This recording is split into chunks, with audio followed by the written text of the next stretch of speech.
Hi, this is Matthew Jude from This Game is Broken, and you've just downloaded the wrong podcast. Go back onto your mobile device and search This Game is Broken wherever you find good podcasts. Thank me later, I've just saved you at least half an hour.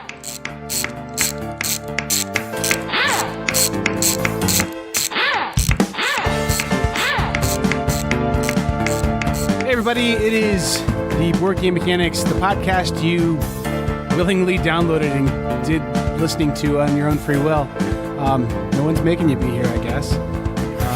Well, I guess most of that cartel thing that you worked out, like, is that still happening, Jason, or is that... I'm not allowed to talk about it. Oh, that's kind of what I wondered. I'm Joel. He's the nasty man. Yeah. More on that later. Say hi, nasty man. Hey, I'm Jason. What's going on? The nasty man. All right. Yep, the nasty man is back. Well, hey, I had my good dairy treat that I have every week before I get on the podcast. So I have a nice layer of phlegm on my vocal cords before we start recording. That's always real good. And then I'm all raring to go, bud. I'm ready. So We had dairy before I came on too. That's funny. All right, a lot of this episode. Yeah, that's true. Well, hey, this week we're doing some news, like always. We're doing some games we played, and we're going to talk about games that didn't hold up. Yeah, I don't know what we can call it, but yeah, games are they lost their shine after a couple plays. Yeah, I mean, we'll talk more about that later. But for now, I think you guys are all waiting for that real sexy hot bumper. Here it comes. All right, so let's dive into some news. I'm bringing out the nasty man right up in the front, and Cheapass Games. Whoa. Get your kids out of the room. Get them out. They are back with a book. They're doing a book it's like a retrospective of all the games that James Ernest has helped design or design over his career. I think there's like 100 of them, and it's all in black and white because, they started out as little black and white games. And it's on Kickstarter now. It's $15 for an ebook, and it's $60 for a hardcover. That seems a little steep to me, but again, I'm not here to make your decisions for you. And there are 25 days left, and it's already fully funded, so if you do back it, you'll get this book. So if you like books about board gaming and the hobby, then you might want to go check this one out. What do we know about Kickstarter funding anyway, Jason? I mean, like 60 laminated sheets, about 100 little felt back tokens. That's $100. So, I mean, $60 for a book seems good. Yeah. Oh, man, what a burn. What are you talking about? I have no idea what you're talking about, Jason. Yeah, it's part of my cartel. I can't talk about it. The next game I wanted to talk about is a little card game. It's from a company called Invedars, and the game is called Frankenstein.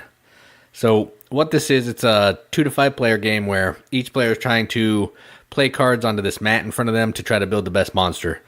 I think it plays in about 15 to 20 minutes, and it's fully funded, has about 19 days to go, and it's $21. So not super pricey. And if you're into little card games, go check this one out because the theme is kind of interesting. So here's the password for this week, Jason. Okay. First off, I think we're trying to sell some shirts on Zazzle. Well, let's plug that right now.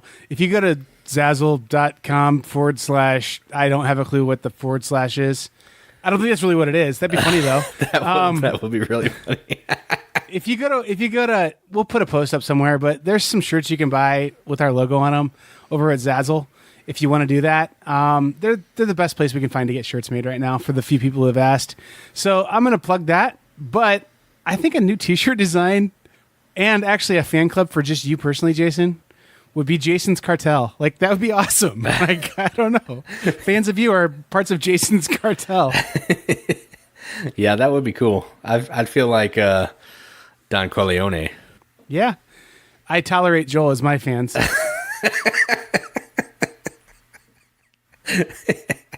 Anyway. That's pretty funny. But yeah, that's all I got for news. It's kind of slow still, so I didn't dive into it too much, but I thought those were interesting.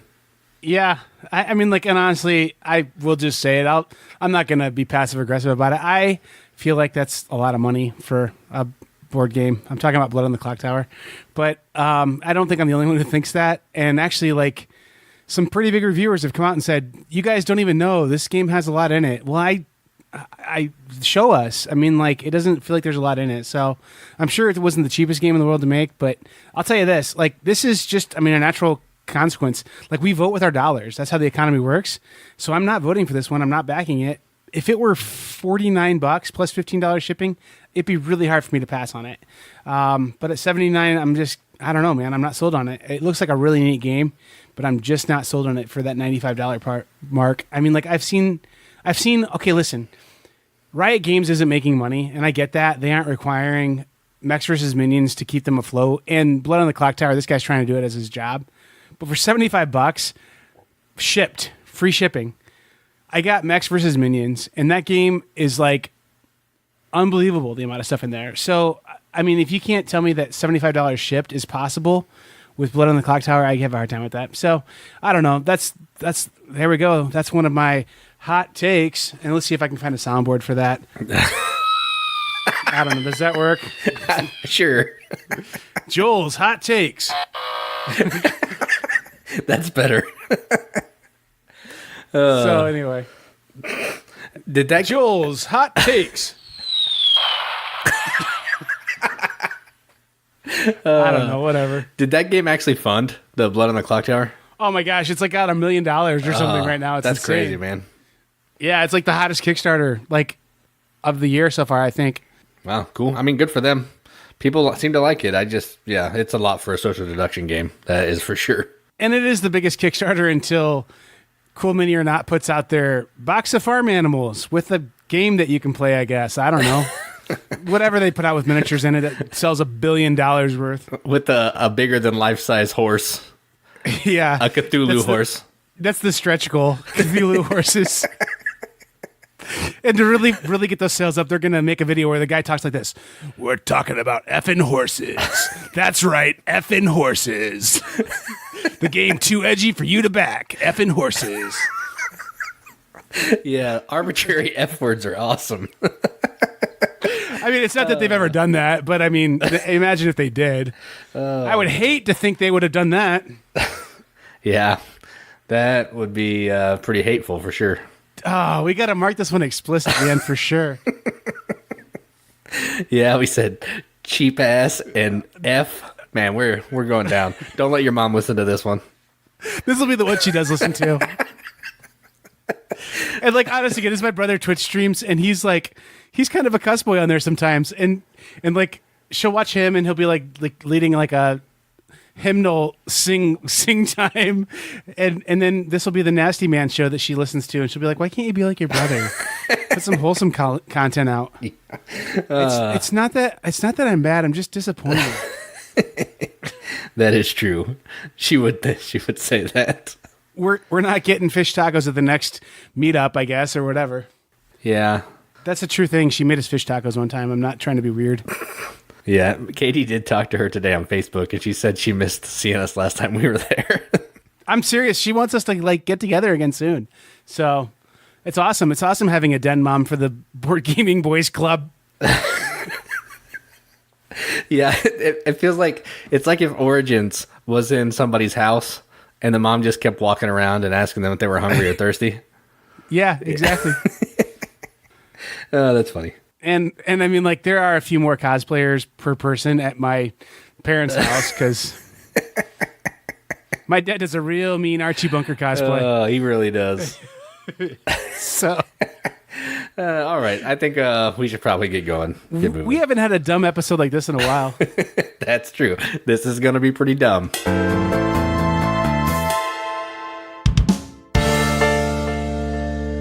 All right. So let's talk about some games that we played. I'm going to get started, and I'm addicted to this game that I'm going to talk about. I played it 3 times in 3 days, and that game is Concordia. You were right.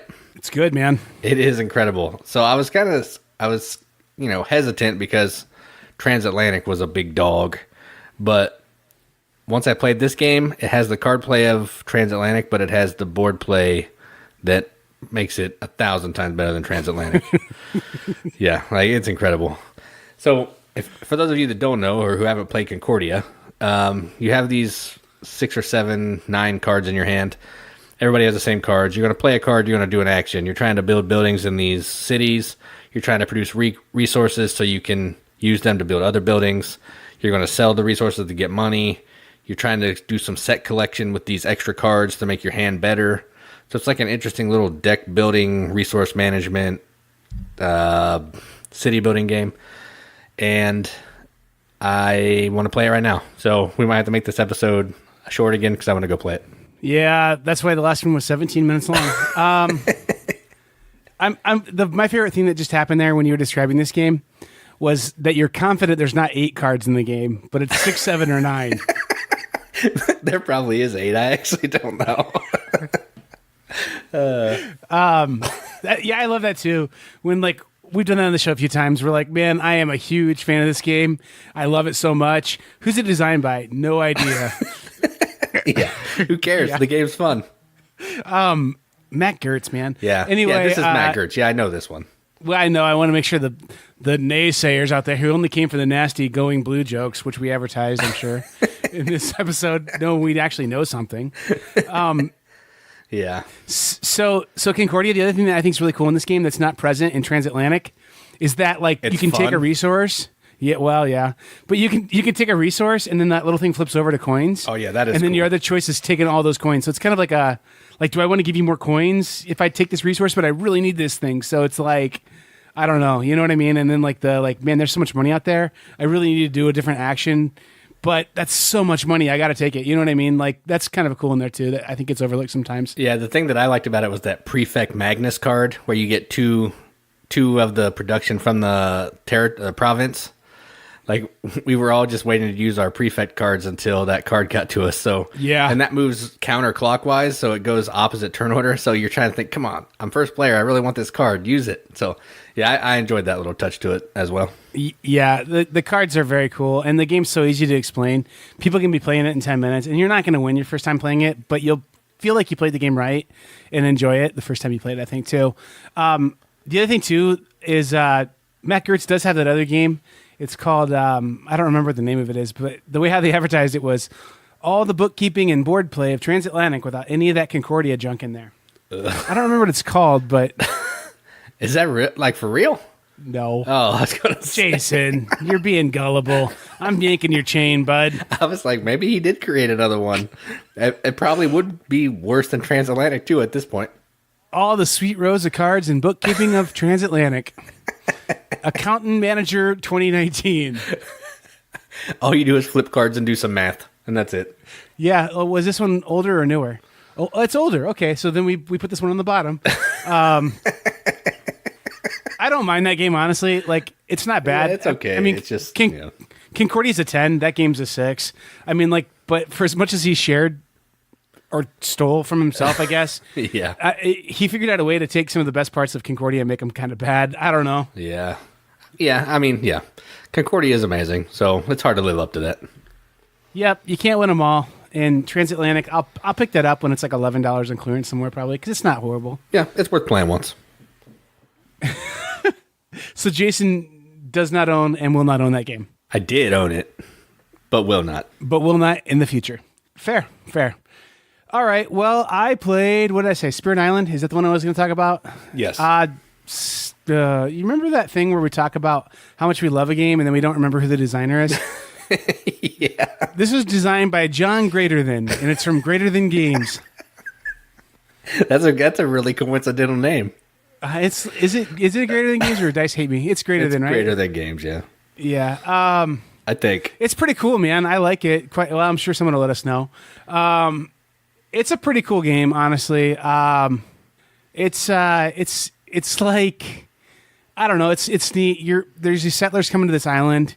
There's a bunch of different setups you can do. There's a bunch of different variable player powers, and that's what really makes the game cool. The rest of the game's like just your standard, like take some actions, play some cards kind of thing. That happens at a lot of co-ops. But the fact that the characters play so differently and you rely so much on each other in the game is what makes it pretty cool. And then the other thing that's pretty cool is that there's variable setups for like all the different stops. So like there will really probably never be two similar games. In the game we played, one person played as like the ocean and had tsunamis that could come and wipe out the coast and destroy tons of stuff on the coast. Another person played as the wind, so they could like push things towards the coast to like get them wiped out more. And then I was like, I played as Lightning, and I'm not sure what I was good at, but I was able to zap like individual things kind of from time to time, but it was pretty fun. And I traded for this one just because it's like 15 on the top 100, and I was like, man, it's got to be decent. And I'm not disappointed. I own it. It's a pretty good little game. The variable player powers, like I said, really make the game just so fun to play as something totally unique from the next person next to you, and see how those puzzle pieces fit together and how you got to work together to solve the puzzle. We played the Swedish scenario. And like, there's this part where if an explorer is either equal to or outnumbers the natives that are on this like particular land type or whatever, then basically, what happens there is that they become converted to the explorer's like religion or whatever. So they're evangelical. And like one of the people I played with is like, when they were explaining the name, they said, this is a pretty funny joke. They're like, they convert to Abbaism because of Abba in Sweden. I don't know. It was funny at the game day. I don't know. Anyway, Sweden. But it was a cool game. Spirit Island, really do like it. Not bad. Cool. Yeah, this looks nice, but again, I haven't been super interested because it's a co-op, and that kind of turns me off right there. All right, so the next game I want to talk about is a game from Tony Boydell. It is about building a railroad around a mountain, and it's called Snowdonia. So what this game is, if you don't know, it's a worker placement game where you're going to send your little pawn out, and you're going to be clearing rubble off of these spaces around the board so you can convert those spaces. You can build train tracks. You're trying to build track from the beginning of the train station all the way to the end of the Snowdonia line, and you're trying to claim those tracks as your own with your cubes to score a bunch of points. You're trying to build on these, like there's like 6 cards that you can build on to score a pile of points. You're trying to get these in-game goals to score a ton of points. And it's just a lot of stuff that you're juggling in a pretty easy to teach worker placement game. So if you're into worker placement, resource conversion, building train tracks, then check this one out. So that is Snowdonia. Yeah, my fun story about Snowdonia is I was doing demos at Gen Con one year for the company that at the time was putting Snowdonia out, which I'm sure with a very little bit of sleuth work, you can figure out what company this is. And they had me playing a really simple social deduction card game. I want to be really obvious about what company it is, but I'm not going to. So anyway, it was a game where you take coins or don't take coins and stuff. And anyway, the guy who's like the president of the company was there, and I was running the demo for this little social deduction card game for like 6 hours. I was like, man, can I run Snowdonia instead? And he like scoffed at me. He was like, you're not ready for Snowdonia yet. This is your first time running with a con with us. I was like, huh, okay. Like it was his like beloved game that was like pretty intense for him. I don't know. So I don't know. It looked cool though. I mean, like it definitely looked cool. So yeah, if you could play Lords of Waterdeep, you could teach Snowdonia. It's pretty easy. Well, I guess he was right. I got to stick with Matt Gertz's box of tablatures with new abaci. Is that what an abacus, 2 abacuses would be called? Abaci? Yeah, I guess. Variable player abaci. Yeah, I guess. Abacuses. I don't know, man. It's like one of us has an English teacher wife, and one of us doesn't. Yeah, so I don't care. My wife's not going to care. She's going to still love me if I said abacuses or abaci. My wife will comment. She'll tell you. Oh, for sure. We will have, by 10:30 on Friday, on the Facebook page, there will be a correction or some kind of comment about how, you idiots, how did you not know it's 2 abacuses are called a flock of abaci? A flock of abaci. Oh, I hope that is what they're called. That would be awesome. But I mean, it is cool though that in that Matt Gertz game, like this isn't what I played, so I'm not going to talk too long about it. The new one that's just called Ship Boys, the keeping of cards in a ship bay, has this variable player abaci. It's pretty cool. That is cool. So the game I played, I think it's called Railroad Inc., right? The little roll-in. Yeah, Railroad Inc. Yeah. Yeah, it's. That good, huh? I hope this isn't the one my mom listens to, because she said don't say mean things. If you can't say something nice, don't say anything at all. So it had really good dry erase boards in it. Like the dry erase boards they were good. I mean, they were good dry erase boards. Oh man, the markers weren't very good, but the dry erase boards were good. It's bad, man. It's just, I don't think it does anything that other roll and write games do any better. Like, I mean, like to me, it's far worse than Harvest Dice to me. I mean, like, it's just developing patterns on these dry erase boards, and then you get a few little like unique patterns that you can use in place. It's like almost like the chance thing in Yahtzee. Like you're like, hey, I don't like these dice, so I'm going to use one of these like little bailout things on the top of the board, and you have to draw these like patterns on the boards, and it takes forever for people to draw their patterns.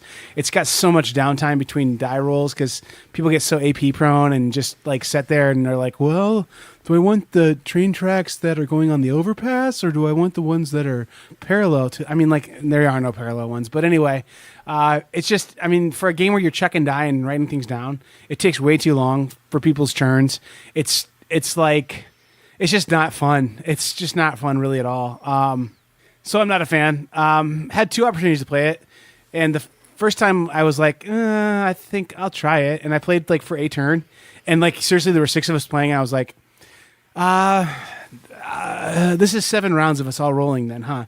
And they were like, yeah, and I'm like, I think I'm gonna set out of this one because I was like, this is gonna get long. And then the second chance I got to play it in a different group of people.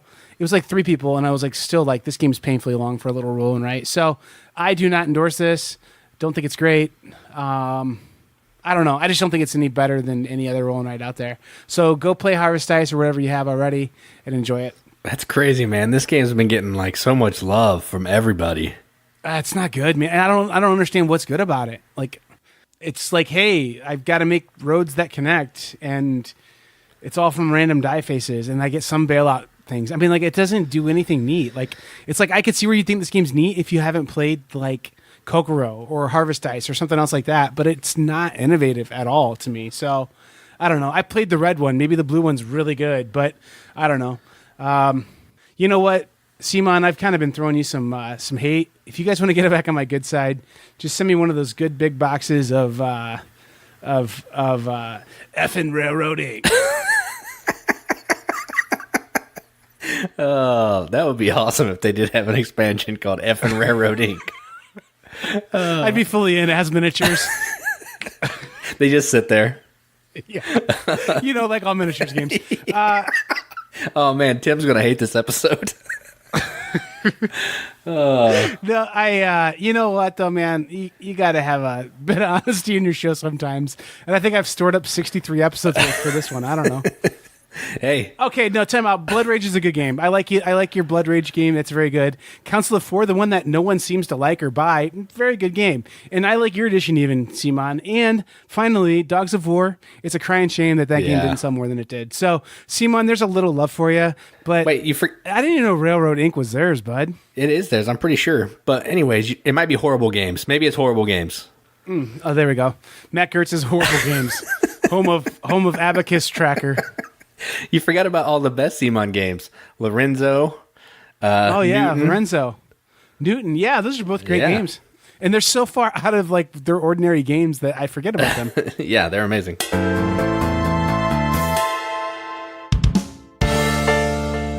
So, Jason, did you know that the human brain loves novelty? They love new things. They love enjoying things for the first time. And that first time that you do something, you get a charge that you'll never get out of it as well the next time. That's why, like, things like addiction happen, because you chase that same, like, feeling you got the first time you did something. It's like your first kiss. There's never going to be another first kiss, you know? And so I think with board games, sometimes we get that charge of, like, oh, man, this game is so good after we play it the first time. And then every other time after it, it just kind of, it pales in comparison. And that's what we're looking at this week, for sure. Are games that the first time we played them, we were like, oh, I'm all in. This is awesome. Or we thought it was at least good. And then on repeated plays, you go, that first kiss, my lady friend wasn't as pretty as I thought. I don't know. Yeah. So I'll get us started off, Jason, because... Hey, I just made sure I didn't have any Simon games out here. So yeah, I think it's Simon free this time. Yeah, you know what, bud? I mean, like, It is all. I think all my games are. Yeah, they are. They're all from Asmodee for sure. So Yeah, I mean they own everybody, so chances are good. yeah, I mean like yeah, you throw a cat at a board game, and it's why would you throw cats at a board game? But Better, that got edited out. it's right? better than throwing a baby, I guess. Jeez, Jason, that's the worst thing said on this podcast today. Oh man, we shouldn't have. Everything else on this podcast has been fine, but you talking about throwing babies? Wow. We shouldn't have had the dairy. And dairy's not even code for anything. I mean, like, No, I legit had a milkshake. I just had a piece of caramel, and that wasn't even the dairy part. The dairy part was the good chocolate on the outside of it. I eat low carb too because I'm trying to, not be a real heavy boy anymore, with very limited success. And that sugar-free candy, boy, you guys can ask my wife if you ever see her. Ask her about sugar-free candy and to ask her if it keeps her feet warm in the bed, because it does. It creates intestinal bloating sometimes. So, Oh man. so my number one on this list is sugar-free candy. It's a lot better going in than the next time you see it. Oh man. That was a bonus one. For real though, my number one is Memoir 44. This game was really cool for me the first time I played it, and maybe I was a different gamer back then. It was just kind of neat that you had these cards that were determining where you could go. Is this the commands and color system even? No. I think so. So at any rate, this was kind of a neat game. I thought it was fun. You're playing through these historical battles. It's not heavy. You're not getting bloated down in like a 5-day war game, but you're playing against someone with tactical kind of stuff going on. And it is a fine game, but if you ask me to play it, it's got to be a favor for you that I'm playing it at this point, because it's like really anything where you're drawing cards. It's honestly, that game comes down a lot to if you got the right cards at the right time. And there is some strategical thinking and stuff on there if you can save your cards for the right times and whatever, but it's no kingdom builder. I mean, like, as far as you have one card to do something, there's a little more choice in it than that, but I don't know. It didn't hold up for me. The first time I played it, pretty neat. Then I played through another couple of scenarios, and I thought, for the setup and teardown time this game involves, I think there's other things I'd rather play. So Memoir 44, really cool production value on it, nice miniatures and stuff, but not near as nice as the miniatures that the good people at Cool Mini or Not make, but decent miniatures on this one. Pretty okay. So that one though, it can stay at someone else's house. I just traded my copy away today, actually. So yeah. Yeah, I actually had this game set up one time, and we started playing one turn, and then like 4 other people showed up, so we just put it away and played a real game. But I never got to play it, and I'm not really missing out, I guess. You only experienced like 50 minutes of the game then if you set it up and tore it down. Yeah, it took like 20 minutes to set it up. It was awful. Yeah, pretty much. All right, so my first game that I wanted to... La, la, la. I don't want to hear anything about this. La, la, la. Yes, you do. You feel the same way, I'm pretty sure. So my first game is from Alexander Pfister, and it is not Broom Service because that game's amazing. It is Mombasa. So I played this game about 4 times, and the first time it was awesome. Second time it was okay. Third time, awful. Fourth time, I wanted to punch people. It loses its luster very quickly for me. The card mechanism, like in a lot of Fisher's games, you're playing these cards down in front of you to take actions. Then you're going to pick up a stack and put them back in your hand and take the actions later. That was fun, but the stock part just didn't do it for me. And the worker placement was minimal at best. So I played Blackout Hong Kong with you. It may be kind of the same thing where if I played it more, I would hate it. But Blackout, to me, is a far better game. So Mombasa, no longer in the collection. See you later. And I'm over it. That's interesting. If I had to guess why you didn't like Mombasa anymore, I would have thought it's because of that real like nasty bumping people out of areas and stuff and making them put their sightseeing tents back into their queue of sightseeing tents. No, I don't care about that. That's fine. Yeah, it's fine. It's just it is a little fiddly, and then it just feels like I don't know. It's not necessarily got a runaway leader thing, but there's sometimes in that game where there's such an obvious thing that it's like if nobody takes this card or this whatever, then I'm definitely going to do it. Well, then it's obvious to everyone else because it's something that's really powerful that pops up throughout the game. And like, it just feels like you're one turn away from getting to do the really powerful thing that you needed to do. And you need to settle for something that's like a distant second choice that you have. So that's one thing I don't like about it. I do like the game overall still. I mean, it's still in my collection. I don't mind it. This would be one though that I think, honest to goodness, if Blackout Hong Kong had a little better colors, or if someone came out with a kit to fix the colors in Blackout Hong Kong, I'm not positive I would play this one. I think I would say, hey, let's play Blackout instead. And that said, this one's kind of like, I think a little bit out of print between print runs again. So maybe some hot trade offers will come in and I'll end up trading it away. We'll see. Yeah, I mean, I got some good stuff for mine, so I couldn't pass it up. But yeah, it's a fun game. I would play it again. I just, if I didn't have to, I'd rather not. Yeah, fair. I guess that was your game, honestly, and so I should tell one of my games now. Yeah, good idea.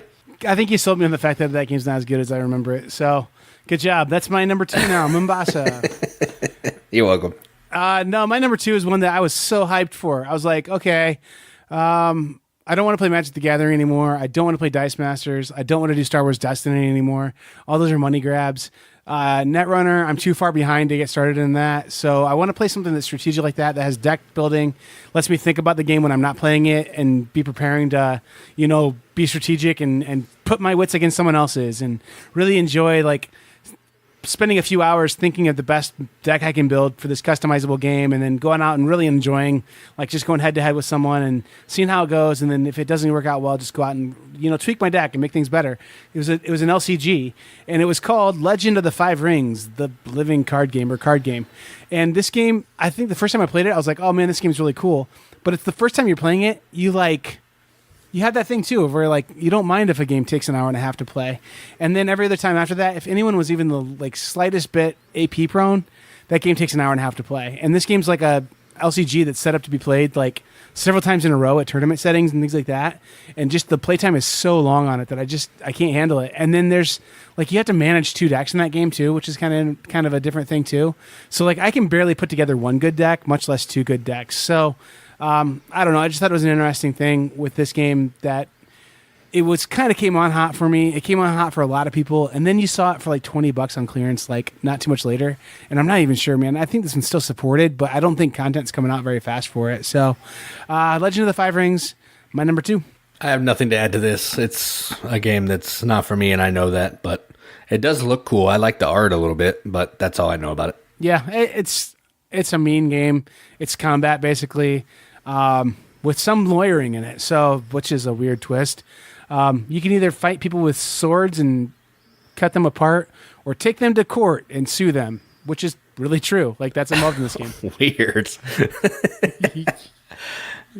I mean, it's hard to understand why it would drop at all, based on that awesome description I gave it. Yeah. Speaking of taking people to court and suing them, that's what I want to do to Matt Gertz for making TransAtlantic. So my next game is TransAtlantic. I got this for, I don't know, I think I got it in a trade from BGG because I didn't have Concordia and I didn't have a chance to play Concordia. And I thought, oh, this is the same guy. It has the same card deal. It's got to be as fun as Concordia. So I played it and it was dry. Very dry. I mean, that's coming from me who I could care less if a game's dry, but this was dry. I was playing a card, then I was moving cards to the bottom of this row and putting a house on the board for some reason. And then I was spending money to buy boats to put them at the bottom of an area for some reason. I was gathering coal to make my boats go to produce money, I think. And then I would pick my cards back up. And that's essentially how you play the game for 3 hours. So, yeah, after the third play of TransAtlantic, I was done. So, goodbye, TransAtlantic. Hello, Concordia. Yeah, you forgot about the scorekeeping abacus. Oh, yeah. But, I mean, that's yeah, fine. That is awful. But it doesn't make a lot of sense thematically at times too. It's like whoa, that was my voice. Here are your ships out at sea. Don't forget to give them more coal. I don't know, it's weird. I guess maybe they're in the harbor when you give them coal and they have to have coal to go, but if they don't have a smokestack, they can go without coal. Those old brickety wooden boats. I don't know. It's an interesting game. The art in it's really pretty, at least. And the Titanic's in it. Yeah, the boats do look cool. I mean, the history behind the game is really neat too. But outside of that, I can do without. Yeah, it's fine. I think if you own TransAtlantic and like it, I respect you. And I would play this game too, probably, without a lot of convincing, but I would way rather play Concordia. For sure. There's no reason to have this game if you have Concordia, I guess is really what I'm going to say. That's my hot take on this one. I totally concur. And I've played both, so take that for what you will, I guess. It sounds so sad now.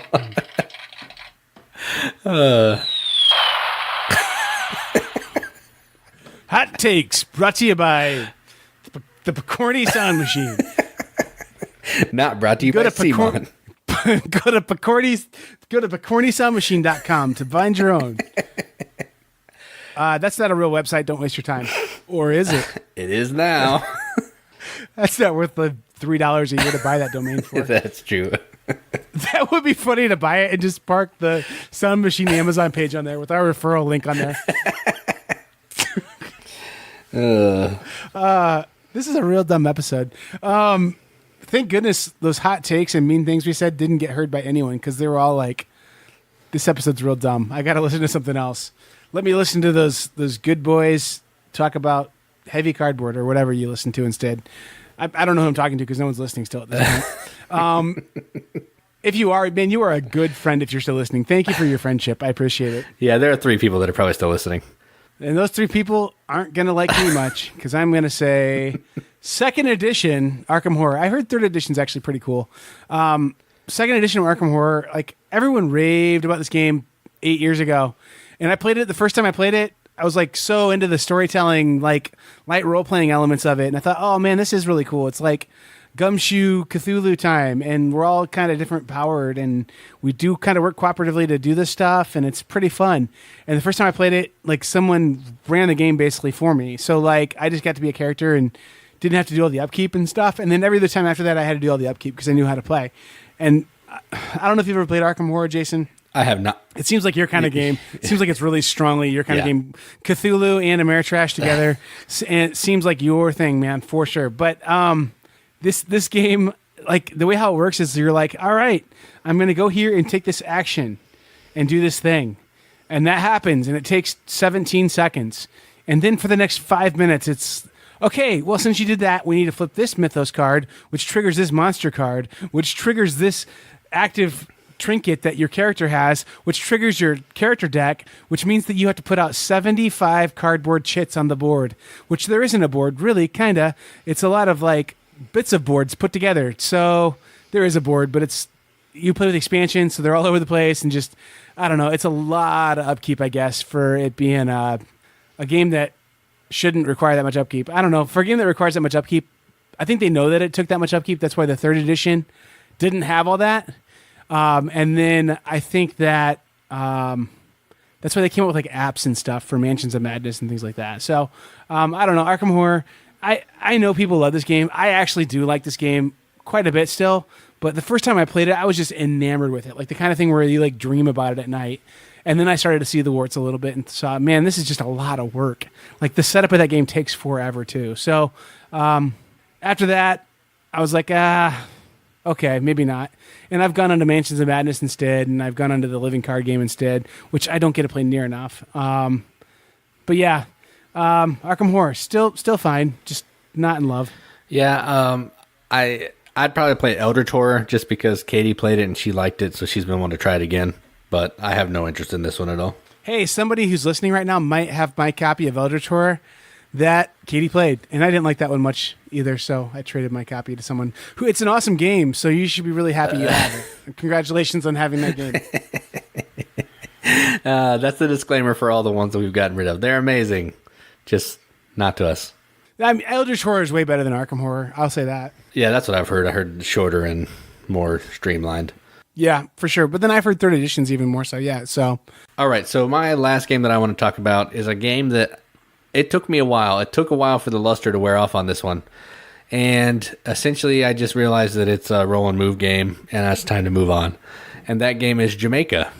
I never liked this game. Like, I don't understand it still. I don't know, for some reason. People get so, like, enamored with it. They're like, oh, it's so good. It's, you roll 2 die, and then you decide which side of your card the die is going to power. Yeah. Oh. I mean, I enjoyed it, mostly because it was supposed to be short.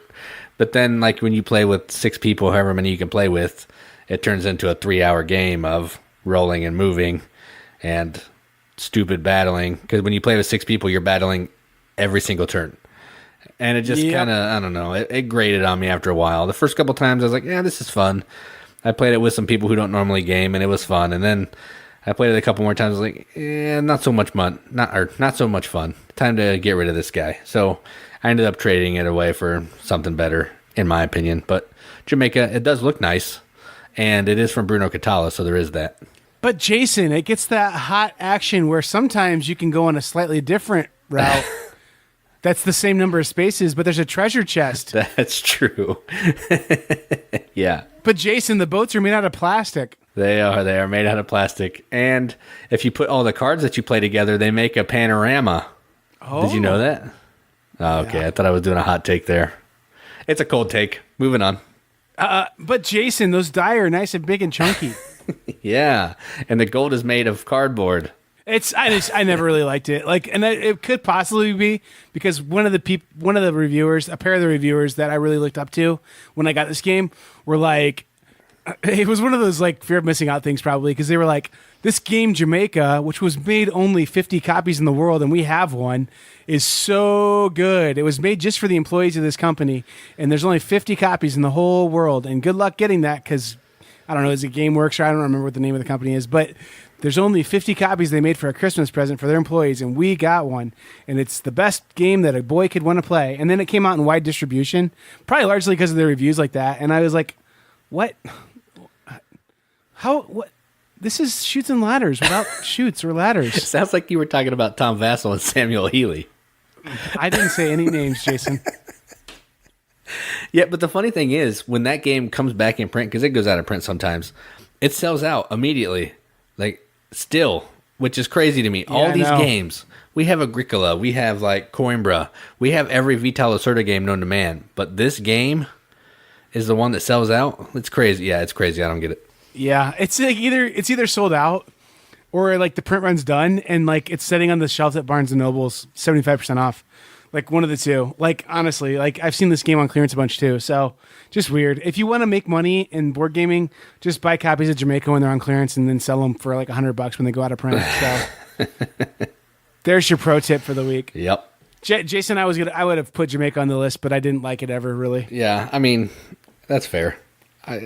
It looks nice and it was fun to play a couple times. Anything else flirt with your list, Jason? Yeah, I was going to put the Captain is Dead. I was going to put Police Precinct, and I was also thinking about putting Ghost Stories. So those are all 3 co-op games that were increasingly worse the more I played. Yeah, I've played 2 of those games. I've played Police Precinct, and Police Precinct to me, like, I had Flashpoint Fire Rescue, which I don't even have that now. Like, I got rid of that as well. But, like, it to me felt like I'd rather play Flashpoint because it makes some sense that there's a sense of urgency at this house fire and there's a crew there. Whereas Police Precinct was like trying to do the same thing almost, it felt like. But it was like, this is our town. And apparently there's only 3 cops in the whole town. And this town is the kind of town that has like gang warfare happening in it and murders every other turn. So like, good luck balancing all these terrible crime things that are happening. Like, who would live in that city? Nobody. So I don't know. That was a little less than immersive. And I didn't feel like it did anything that Flashpoint didn't do better. But I know it was pretty hot for a while. But I will say I ended up getting the actual game. This is the only game of all the ones that I've mentioned that I still have, Police Precinct. And I will say that the app is amazing. Like, I play the app a lot because for some reason it was free one time and I downloaded it. And the app is really good. So I don't really have to play the board game because that exists. The Captain is Dead. I think that one, it seems intriguing to me because, like, I think the idea of being the bridge of a ship would be really fun. Like, there's a game called Artemis Bridge Simulator that's a video game, and I think that's really cool. And I think this kind of tried to emulate that a little bit. I've never played it, so I don't know, but it looked kind of cool. So it's kind of disappointing to see that you weren't too hot on it. Yeah, the theme is way cooler than the game actually plays. In reality, it's Pandemic, but on a spaceship. So you have four actions. You're trying to get some cards, and you're trying to get rid of all these spaceships and fix all the like computer systems in your ship before you die. That's essentially the game. And you're going to die. this game is impossible. I don't know if you can win it. For me, King of Tokyo, that one almost made the list because it's not that it's a bad game. Just like I remember losing sleep over this game. Like I played it at like midnight and I was like, oh my gosh, this game is so fun that like I barely slept that night because I was thinking about that game so much. And then I wanted to get up the next day and just play that game. Like, and I don't know why. Like, I really don't know why. Yahtzee with a point keeping mechanism. I don't know. Like, that one would be on my list. I don't know what else to say, honestly. Yeah, I mean, everything. I think every game probably gets a little worse, or most games get a little worse with play. Very few games get better the more you play them. But yeah, I mean, these fell off pretty hard for us, I guess. I mean, I probably have more, but I don't want to. I mean, I've said 6 already. That's good enough. We've trashed enough like companies that we want to do business with this episode. Yeah. All right. Well, cool mini or not, looking forward to those review copies of Hate Abacus. Yeah. I don't think they're going to send that out. It probably costs like $90 a ship. Yeah, probably. And the abacuses are like abaci, flock of abaci. They're just miniatures. They aren't functional. So, I mean, I don't get too excited. I'll try to contain myself. So what's happening around the shop, Jason? What's happening with the mechanics? I know that I got a couple reviews up this week. I had some time off, so I got a couple up. I'm trying to be goofier with them. I think it's coming through a little bit. Like, I sing really bad harmonies with myself on one of them, and on another one I burn a board game. So you have to go over to YouTube and figure that out. And I think things are just popping everywhere. Yeah, I just dropped a game called The Damsel's Tale, a review for that, and I'm working on an expansion to The Builders of Blankenburg. That's going to be hitting Kickstarter here shortly. So if you watched that previous video, you can check that out. And I only have about 4 other games to review, so it's getting a little quieter here. Yeah, that's pretty awesome. And Jason is the home of games that you won't see reviewed anywhere else because, like, you do a good job with that, for sure. Yeah, and you don't see them anywhere else, mostly because they're not so great. But I'm at least going to be nice about them. What are you talking about? The one that you got called Stack of Post-it Notes with Symbols on It, the Dexterity game, was really cool, man. We just wait till you see the review that I'm doing for this escape room game that I got. Oh, no. Oh, man, they tried to do like an unlock game, and it was not a success. I mean, I'll be nice. I'm actually thinking about doing a review where I just say how the game plays and it's completely wrong. I think that'll be funny. To prank them, to goof them. Yeah, I mean, I'll do a real one too, but I was thinking about sending them that one to see what happens. It's crazy to think this, Jason, and this has been awesome that we're in our 2nd year now. And man, we are who we are because people listen and talk about us and share like our podcast with people. And it's you guys that do stuff like you treat us better than we deserve. Let's be honest. As our fans. So that's the first thing. I'm going to be fake humble. Before I say, we're to the point now where I'm going to be saying what's really on my heart. That's not fake humble. We're to the point now where like people ask us to do reviews and we're like, pass. And there's no way a year ago, Jason and Joel would have been like, we're going to pass on a review? Are you kidding?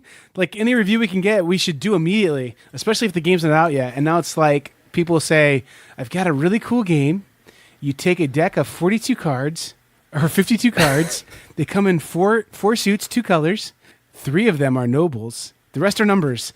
And then you do any number of games. It's called Tricycle Deck of Cards. It's very cool. Yep. That's a hypothetical thing that we have happen that isn't that hypothetical. Yep. I'm still not turning away a ton because, I mean, I enjoy doing it, but there are some I'm like, that's a hard pass. But, yeah. No one's listening at this point, so I mean, like, it doesn't matter. But if you are listening and you want us to do a review, I think we're going to add a link on our homepage, bgmechanics.com, where it'll take you to a Google form, and you can just tell us a little about your game, though. Because the other thing, too, is, like, I think we've been sold a bill of goods on some reviews that we've had to do, too. Yeah, probably. So the elevator pitch is better than the game sometimes. Yep, I would totally agree with it. Yeah. All right, well, this has been the most negative episode we've ever had. So it'll definitely have 1,000 listens the first day. Yeah, I don't know if that's true, but it has been pretty bad. Well, I mean, let's just think about all the things that have happened. Jason really, really dissed Cool Mini or Not. Jason really dissed Memoir 44. Jason really dissed Legend of the Five Rings. Jason did not like Arkham Horror. Jason said that he doesn't want to do reviews anymore because the games are so bad. You're right. I did say all of those things. Jason said Matt Gertz can't make a good game. Yeah, Concordia. Jason said Railroad Ink is bad. Concordia is garbage. Railroad Ink is awesome. You're wrong on that one, sir. Yes. But you said it. Well, anyway, this has been dumb. I've been Joel. Keep gaming. And I'm Jason. Keep gaming.